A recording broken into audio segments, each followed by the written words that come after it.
बिस्मिल्लाहिर्रहमानिर्रहीम। हज़रत बीबी ज़ैनब सलामुल्लाह अलैहा। हज़रत बीबी ज़ैनब सलामुल्लाह अलैहा नबी करीम सल्लल्लाहु अलैहि वसल्लम जंजी ॾोहिटी आहे।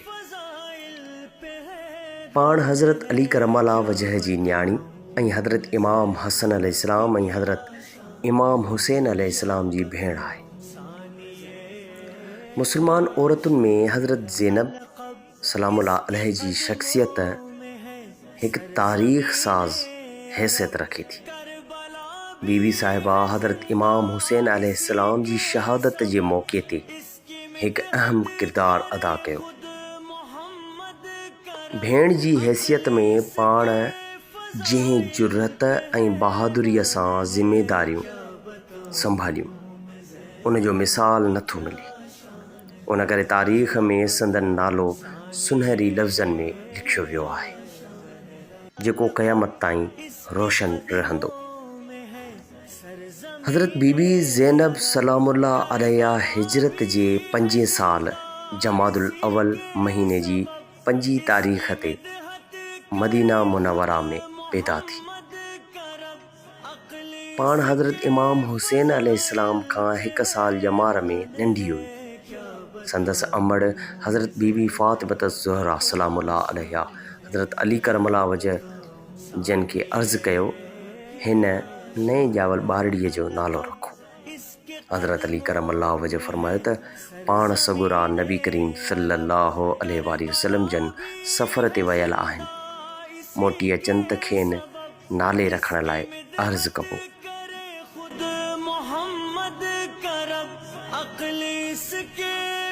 पाण सगुरा सल्लल्लाहु अलैहि वसल्लम जन ख़ैर सां सफ़र तां मोटिया त हज़रत अली करमल्लाह वजह संदन ख़िदमत में अची न्याणीअ जे नाले रखण लाइ अर्ज़ु कयो। पाण सगुरन सल्लल्लाहु अलैहि वसल्लम जन ॿारड़ीअ जो नालो ज़ैनब रखणु पसंदि कयो। बीबी साहिबा अञा 5 सालनि जी थी त संदसि सिर तां अमड़ जी बाझ जो हथु हटी वियो।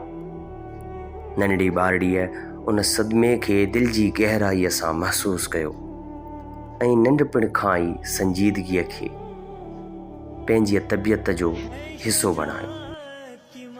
माउ जे लाॾाणे खां पोइ पाण पंहिंजनि भेण ऐं भाइरनि जी सार संभाल में पंहिंजे पीउ हज़रत अली करमल्लाह वजह जी मददगार रही। ज़िंदगीअ जे हर ॾुखे मरहले ते संदसि मज़बूत इरादे, ईमान ऐं साबित क़दमीअ में को बि फ़र्क़ु न आयो। हज़रत बीबी ज़ैनब सलामुल्लाह अलैहा जी शादी हज़रत जाफ़र तैयार रज़ियल्लाहु ताला अन्हु जे फ़र्ज़ंद हज़रत अब्दुल्लाह रज़ियल्लाहु ताला अन्हु सां थी। बीबी साहिबा शादीअ खां पोइ बि हज़रत अली करमल्लाह वजह वटि कूफ़े में रही त जीअं नंढनि भेण भाइरनि जी परवरिश में वालिद जो हथु वंडाए सघे ऐं संदसि ख़िदमत पिणु करे सघे। हज़रत अली करमल्लाह वजह जी शहादत खां पोइ बीबी साहिबा मदीने हली आई। बीबी ज़ैनब सलामुल्लाह अलैहा पंहिंजे वालिद खां ॾाढी मुतासिर हुई। दिलेरीअ ऐं सचाईअ जा गुण खाइण हासिलु कयाईं। कुदरत खेसि इंसाफ़, बेबाकी ऐं जुरत जे गुणनि सां नवाज़ियो हो।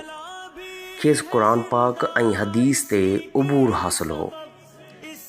औरतूं परे परे खां वटसि इल्मु हासिलु करणु ईंदियूं हुयूं। पाण खेनि दीनी मसइला सम्झाईंदी हुई। इल्मी मर्तबे जे करे खेसि अकीला बनी हाशिम याने हाशमी ख़ानदान जी अक़लमंद औरत सॾियो वेंदो हो।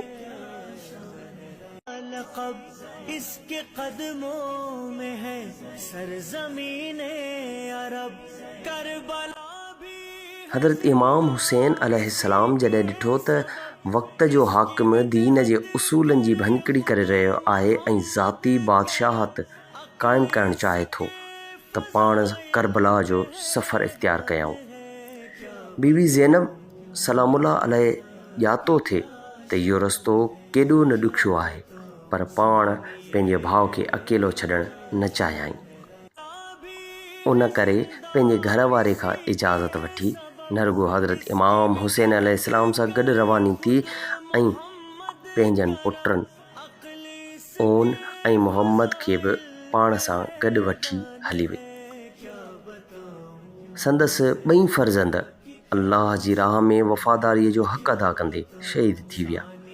बीबी ज़ैनब सलामुल्लाह अलैहा जी हीअ क़ुर्बानी तारीख़ जो हिकु अहम बाब आहे।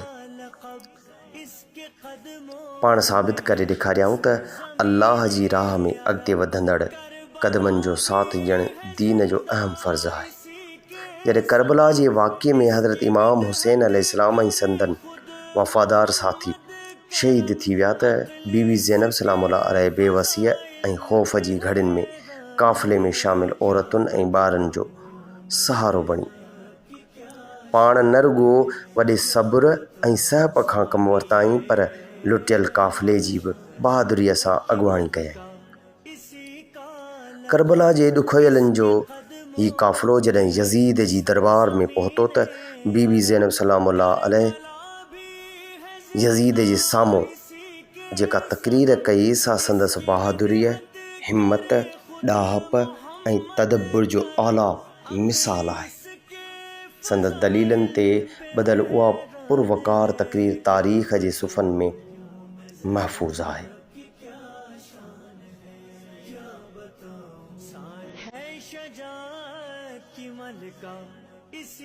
यज़ीद ज़ालिम आॾो पाण बिना कंहिं डप ॾाह जे हक़ जो कलमो अदा कंदे चयाईं त अल्लाह जो कसम, आऊं अल्लाह खां सवाइ कंहिंखां बि नथी टिॼां, हुन खां सवाइ कंहिं ॿिए आॾो शिकायत नथी करियां, पर हीउ जेको टिको तो पंहिंजे दामन ते लॻायो आहे इहो क़यामत ताईं न धोपंदो।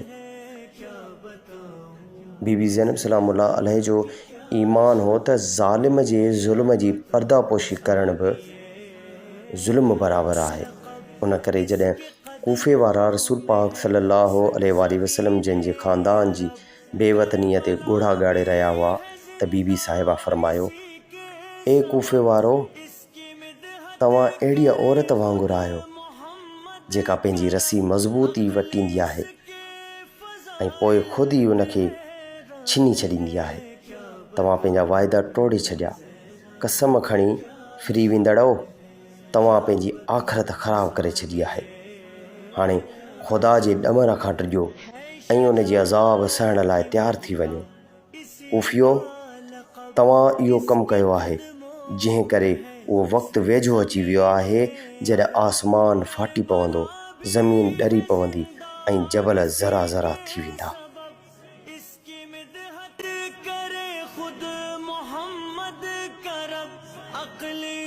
दीन जी वाट में मुश्किलातुनि खे पुख़्ते अज़म सां बर्दाश्त करे सघे थो। उन जो बहितरीन मिसाल बीबी ज़ैनब सलामुल्लाह अलैह पेश कयो, जेको मुसलमान औरतुनि लाइ हिकु रोशन सबक़ु आहे। बीबी ज़ैनब सलामुल्लाह अलैहा 15 रजब 63 हिजरीअ में 57 सालनि जी ॼमार में वफ़ात कई। संदन मुक़द्दस मज़ार शाम मुल्क जे शहर दमश्क में है शजाअत की मलका, इसी का लक़ब इसके कदमों में है सरज़मीने अरब। करबला भी है जिंदा इसी के सबब, इसकी मिदहत करे खुद मोहम्मद करब। अक्ल इसके फज़ाइल पे हैरान है, क्या बताऊं।